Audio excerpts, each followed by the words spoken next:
जीनादिन कराची नाले वारे बेबाक सहाफ़ी मरहूम राजा इद्रिस लाइ गडा प्रेस क्लब पारां ताज़ेतो मेड़ाको कोठायो वियो। उन मेड़ाके में वॾे अंग में सियासी समाजी सहाफ़ियुनि शिरकत कई। सिंध जे ज़रख़ेज़ ऐं मिटीअ जो उहो कमाल आहे त जेको बि हिते मुस्तक़िल तौरु रहे ऐं हितां जे रीतनि रिस्मनि खे अपनाए थो त खेसि हीअ मिटी बि पंहिंजो करे छॾे थी। राजा इद्रिस बि सिंध जे सरज़मीन जो वफ़ादार सिपाही थी सिंध जे सॿाझड़े क़ौम लाइ कलम खे हथियार बणाए हर वक़्तु मैदान अमल में रहियो।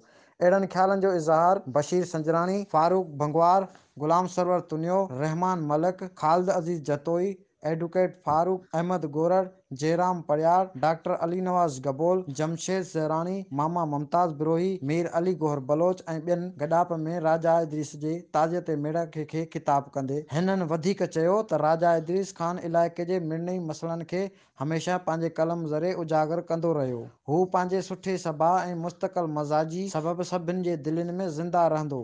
जॾहिं बि गॾाप जी तारीख़ लिखी वेंदी राजा इद्रिस जो नालो सरफ़हरिस्त ऐं सुनहरे अखरनि में लिखियो वेंदो। गॾा प्रेस क्लब पारां राजा इद्रिस जी बेवक़्तायती विछोड़े ते कोठायल ताज़ियती मेड़ाके में मरहूम खे गुलनि जूं पतियूं निछावर करे भेटा पेश कंदे संदसि मग़फ़िरत लाइ दुआऊं पिणु घुरियूं वयूं।